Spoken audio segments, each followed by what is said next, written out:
जो आपके सामने बातें कही गई सब विकास है, मान लिया सब विकास है, पर इस विश्व में रहने वाले जो मानव हैं, जो प्राणी हैं, जो प्रकृति है, वो एकदम कुंठित लुंठित इस समय पर दीनहीन दिशा में यदि जीवे तो आप उसको विकास मानेंगे।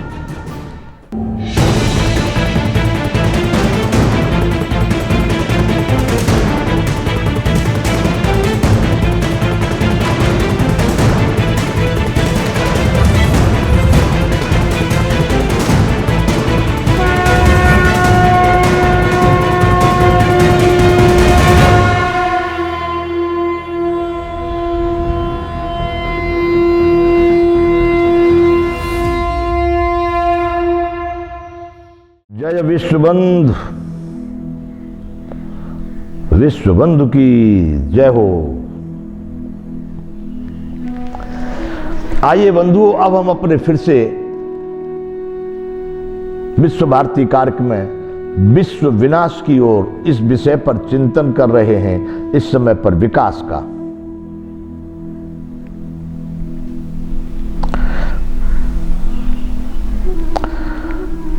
तो हम कह रहे हैं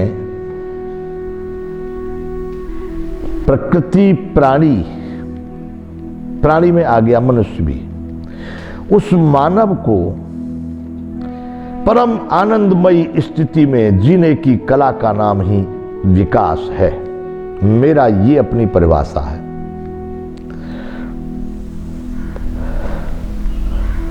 सोने के महल में अगर मुर्दों को रख दिया जाए, मृत शरीर उसमें रख दिए जाए, तो कैसा लगेगा? विकास कौन करेगा? विकास का अनुभव। चलो मृतक शरीरों को नहीं मानते, बहुत अच्छे विकसित बंगलों में बड़े तनावपूर्ण और दबावपूर्ण, भयजनक, भयभीत, अंग्रेजी में कहें टेंशन वाले, प्रेशर वाले, चिंता वाले लोगों को रख दिया जाए। सुंदर ईंट पत्थर और जो भी इसमें जो सामान लगाया जाता है, बढ़िया से बढ़िया लगाया जाए, सब तरह की सुविधा से युक्त हो, और उसमें रहने वाले लोगों की स्थिति बड़ी दबावपूर्ण, तनावपूर्ण, क्रंदनपूर्ण, भयपूर्ण, चिंताजनक, रोगी शरीर, इस तरह के लोग वहां रहते हों, तो ये विकास होगा। मैं एक घर की बात कर रहा हूं, घर को छोड़िए, अब मैं बात करता हूं किसी समाज की, किसी गांव की, किसी राज्य की, किसी देश की, और इस विश्व की बात करता हूं।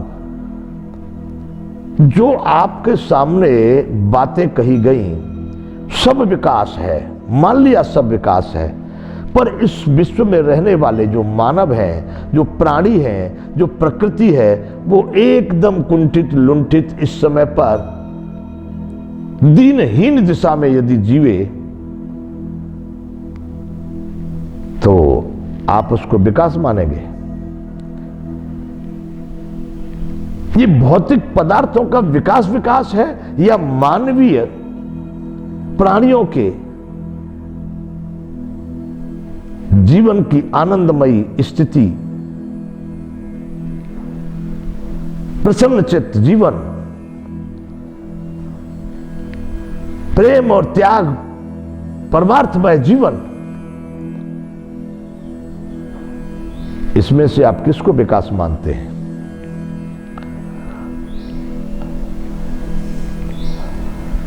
और दूसरे प्राणियों की हम बात करें, उनको तो शायद विकास और विनाश में ज्यादा जानकारी न हो, पर मानव तो जानता है। तो जो इस विकास को जानने वाला है, वही यदि दुखी है, वही यदि दरिद्र है, वही यदि बीमार है, तो वो विकास का करेगा क्या? उस विकास से मिलेगा क्या?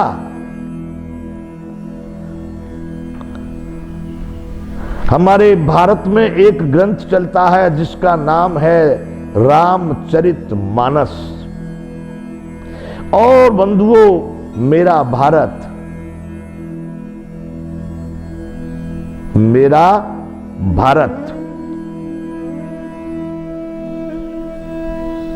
उस राम नाम को बहुत महत्व देता है और मैं स्वयं उस राम को अपना आदर्श, अपना इष्ट, अपना भगवान यानी अपना सर्वस्व मानता हूं।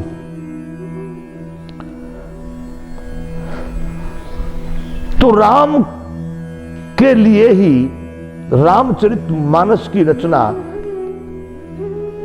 हमारे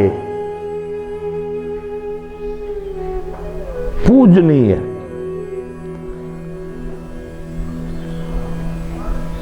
महाकवि गोस्वामी तुलसीदास जी ने उसको काव्य में रचना कर दी। इतना सुंदर काव्य, मुझे विदेशी भाषाओं को तो मैं जानता नहीं, तो इसलिए उनके काव्य या उनके संगीत वो तो मेरी समझ में नहीं आते, लेकिन भारत के जितने भी ग्रंथ हैं काव्य में, उससे सुंदर मुझे, उससे राग, उससे उसके अलंकार, उसके उदाहरण, उसके शब्द, उसका एक एक बात को कहूं तो मैंने भारत में, ये मेरा व्यक्तिगत विचार है, इसको कोई यूं न समझे किसी की निंदा आलोचना, किसी को कम ज्यादा आंकड़े नहीं, मैं गोस्वामी जी के उस रामचरितमानस को काव्य के रूप में अपने मन से प्रथम स्थान देता हूं। मुझे इतना अच्छा लगता है और उसमें जो दी गई बातें उनको मैं जीवन में समय समय पर उसको याद करता रहता हूं।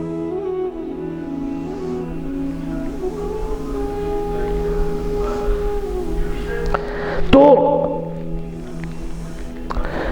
हम कह रहे हैं कि मानव का प्रसन्नतामय जीवन, आनंदमय जीवन, हर स्थिति आनंदमय, हम कह रहे हैं वह विकास है। और यहां हम देख रहे हैं आज वर्तमान में जो विकास भौतिक पदार्थों से किया गया, उसमें मानव की स्थिति इस समय पर क्या है, प्राणियों की स्थिति इस समय पर क्या है, प्रकृति इस समय पर किस ढंग से अपना रूप दर्शन करा रही है। तो अब आप चिंतन ये करें, वह विकास है कि ये विकास है। यदि ये नश्वर पदार्थ ही विकास में हेतु है या इन नश्वर पदार्थों से ही मानव को सुख प्राप्त होता, तो उस परमानंद स्वरूप परमात्मा, परमानंद के, परमात्मा के अंश स्वरूप आत्मा, उसका महत्व कुछ नहीं होता। जबकि संपूर्ण सृष्टि में महत्व है तो उसी परमानंद परमात्मा का ही है।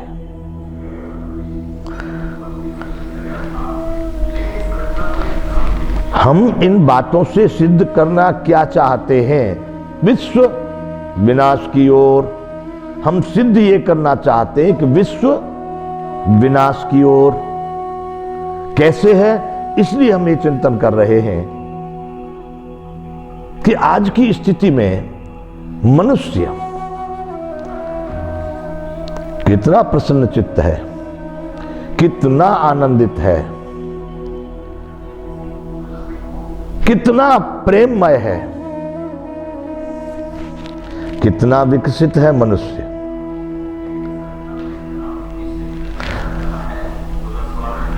उस विकास और विनाश की यहां हम तुलना करने जा रहे हैं। उस तुलना के माध्यम से ये देखने जा रहे हैं कि विकास है या विनाश है।